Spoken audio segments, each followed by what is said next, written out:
Hello everyone, Dr. Stillman here. Today we are going to be talking about everything you need to know about potassium, one of my favorite minerals, has so much therapeutic potential and is in the blind spot of a lot of patients and people because it gets almost no real love from pretty much anybody. Honestly, I'm going to give more love to potassium today than I have seen many health influencers, doctors, experts, both conventional, unconventional, give to this wonderful mineral in my entire career. And I'm going to try and keep it simple because honestly, one of the reasons why it doesn't get as much love as some of the other minerals and supplements and so on and so forth is that it's really not that complicated, but it might just be one of the most important topics. So let's dive in. As always, make sure you like, comment, share, subscribe. Check out my Substack blog and my Telegram channel. Very important information going on over there, which I can't always share on these big, social media channels, for obvious reasons. But anyway, potassium. It is considered to be a nutrient of public health concern. I find that amazing that that's even a thing. Why would every nutrient not be a public health concern? But I digress. It's underconsumed in the United States, and that underconsumption is associated with adverse health effects. Why?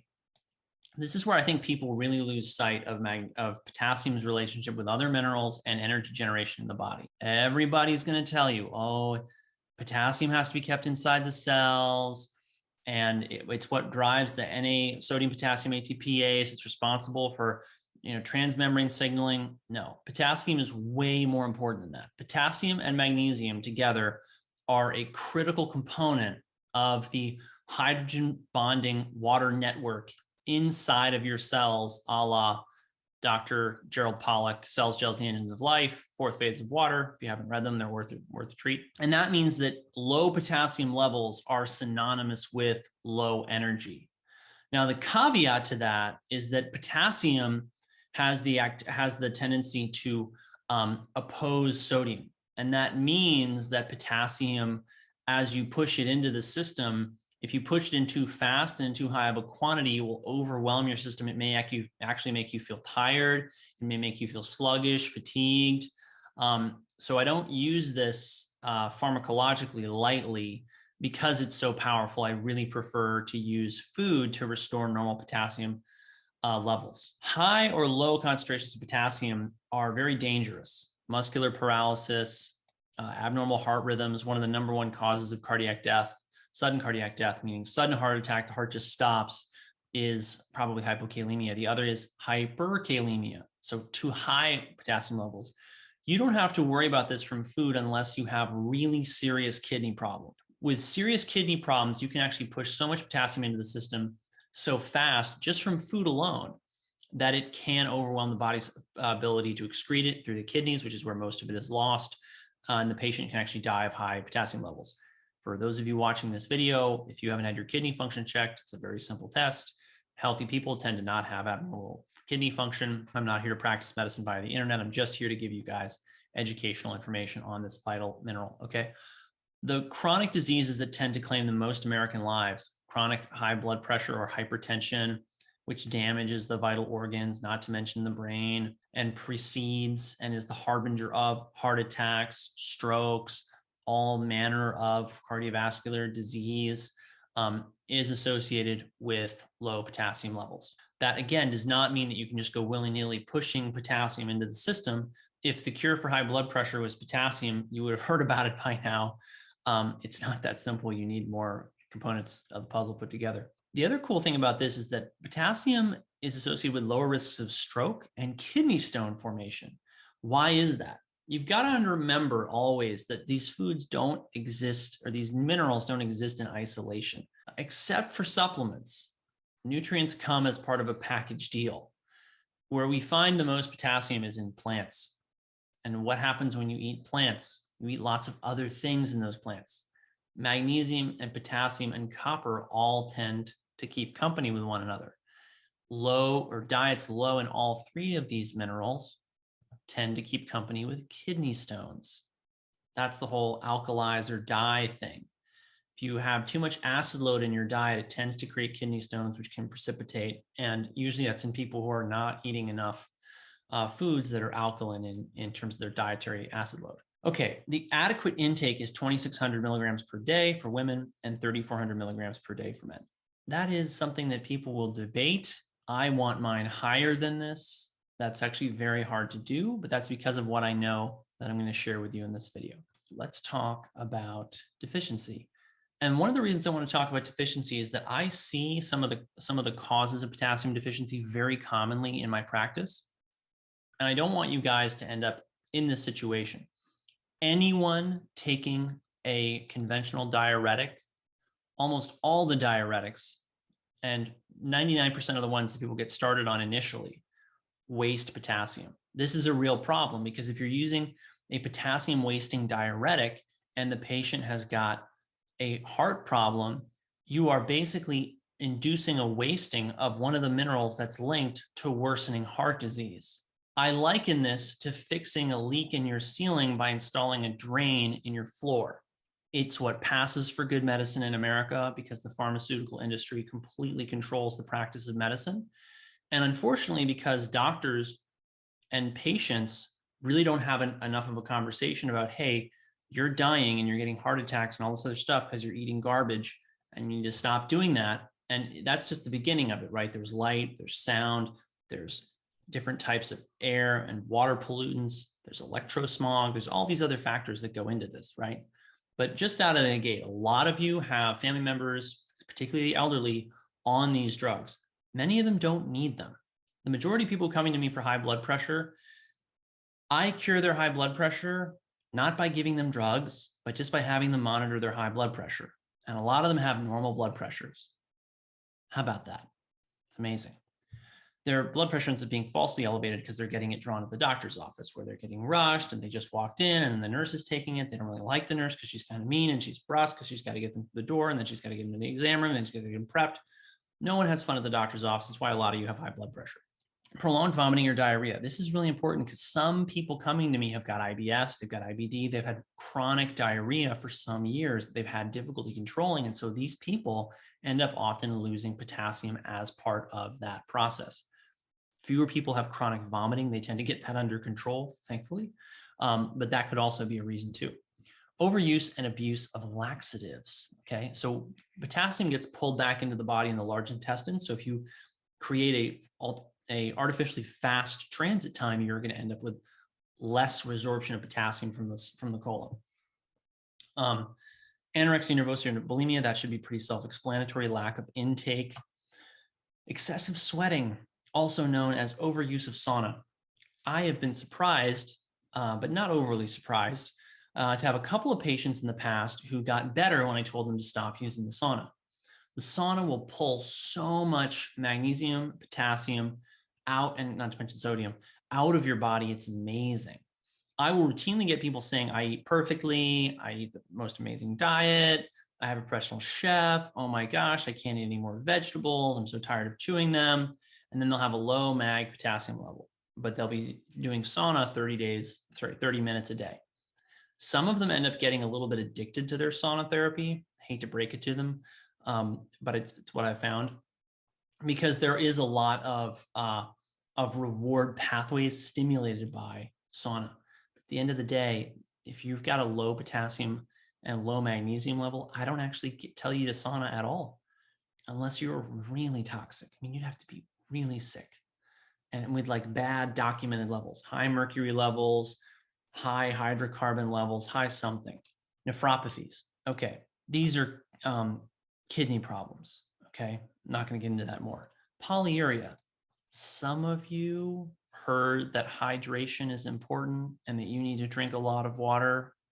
I hate to break it to you, but some of you are overdoing it. Drinking water excessively, we're talking like 4, 5, 6 liters a day, gallons a day, can definitely chronically drop your potassium. Doctors will not pick up on this practically ever, but you can still wipe out your body potassium stores, as we're going to talk about, if you don't balance it with a high potassium intake.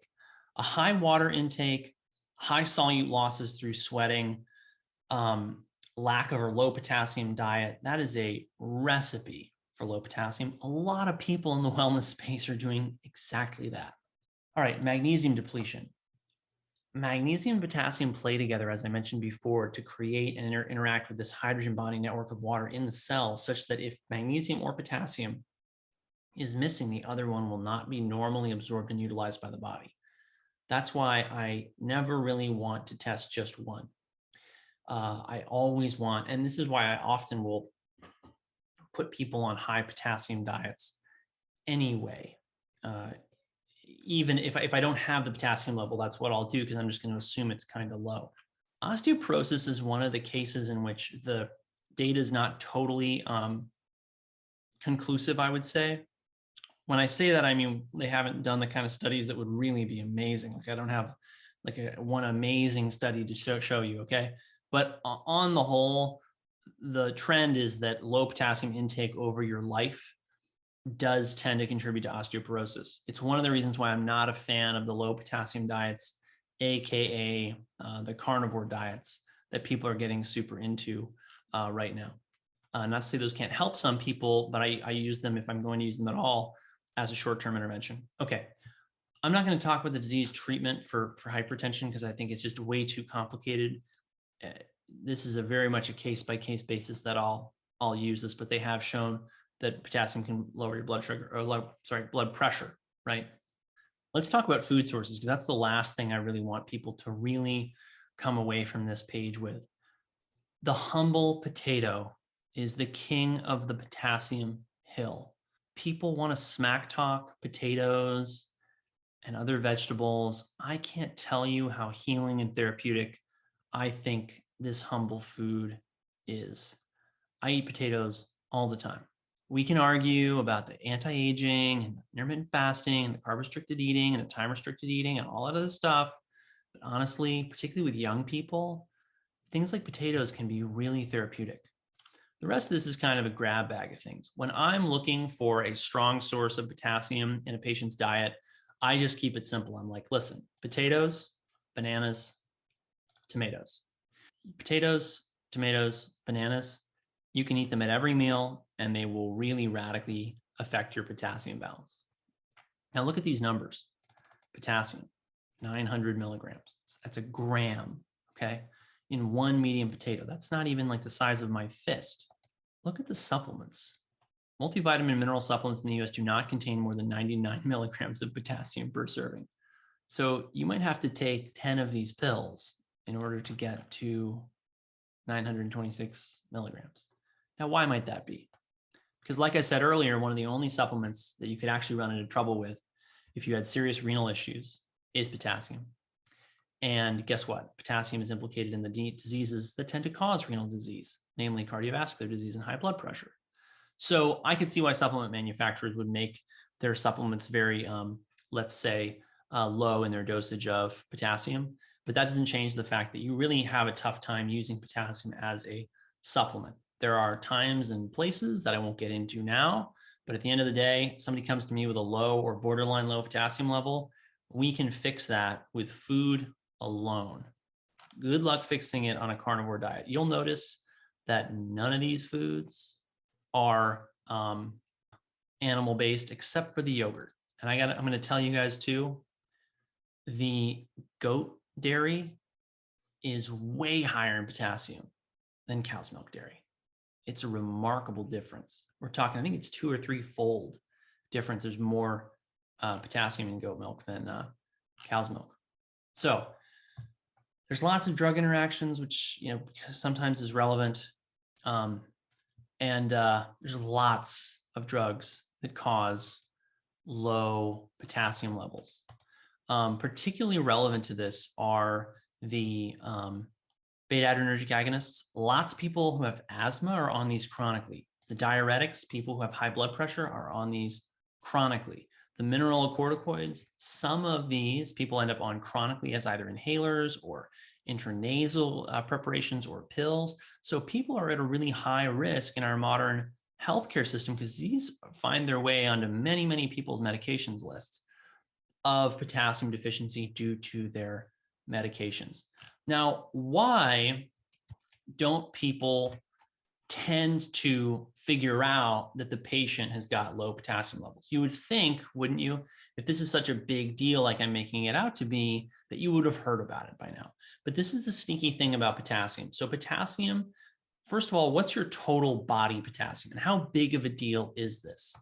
So this is a really interesting paper from way back before I was born on total body potassium levels in people as they age. And you will see that as they age, their total body potassium levels just drop. You lose about 25% of what you start with from age 20 to age 90. It's an enormous drop. It's even bigger for women. You lose concentration of potassium relative to your height. Now, you do technically shrink as you get older, after a certain point anyway. But even so, your potassium level drops quite a lot. I mean, look at how much that drops over the course of your life. And it's also dropping in relative or adjusted to your weight. So your total body potassium declines as you age. This implies, although I must say it does not prove, that lower potassium levels in the body are synonymous with aging.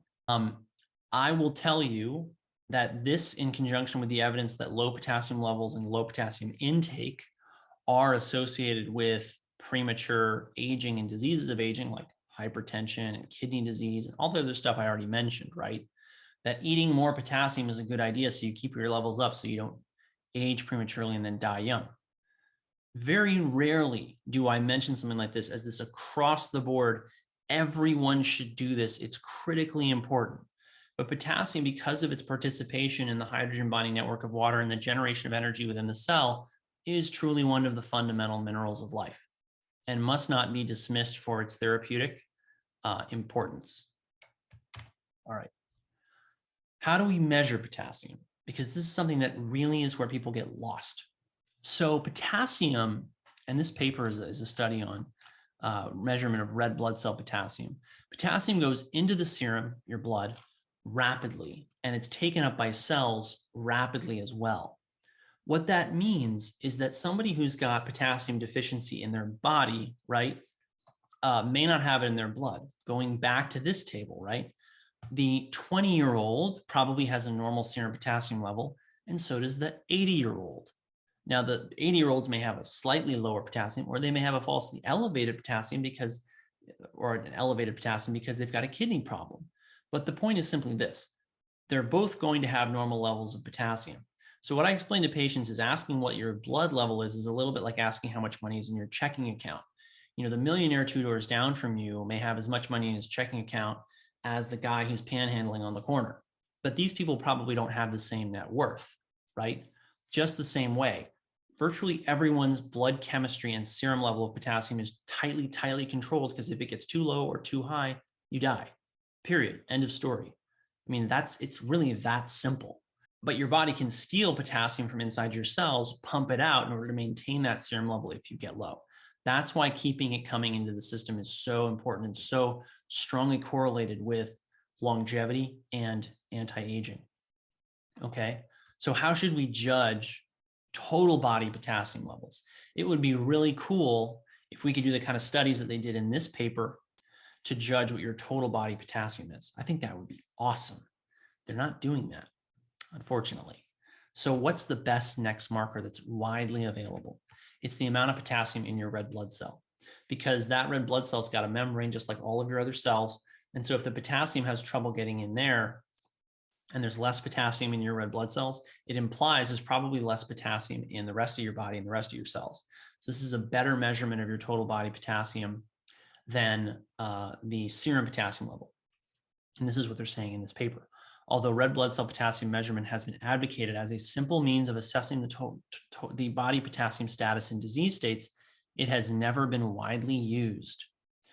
Recently, Johnny and his colleagues have shown that RBCK, that's red blood cell potassium levels, do parallel changes in total body potassium as measured by the whole body counter, which is the gold standard, by the way. So what does that mean? This was published in 1976. Wow. Doctors are still not running this test. And it's one of the simplest tests to run. And I think it's very powerful in terms of what it can tell you about your overall health and well-being. I've done many, many, many red blood cell potassium levels on patients over the course of years. And people who start out normal will drop. Frequently, they'll drop, in my estimation, because we've fixed other problems and suddenly there's a big demand for potassium. So I think most people are very potassium deficient in their tissues, particularly the older they get. I mean, look at the amount of potassium drop you experience, okay? You go from 164 grams of potassium as an adult young male to 106. That's like 70%. Same thing with women. And if you have to imagine, right, let's say that you could restore 1, 2, 3, 4, 10 grams of total body potassium in a deficient state. What could that do for your health and well-being? And this is why when I put people on potatoes and tomatoes and bananas, they often feel a lot better, despite the fact that many, many, many wellness professionals will tell you that all those foods are poison. How about that? So as always, thank you for watching. Thank you for liking, sharing, subscribing, commenting, asking questions. Go check out my Substack channel. Go check out my Telegram channel. As always, thank you for watching. Have a great day. If this video has been helpful to you, make sure that you check out my link tree below to find out how you can keep in touch with me best. And if you would like to become a patient at my practice, please apply to work with me at stillmanmd.com. Thank you again for watching. Have a great day.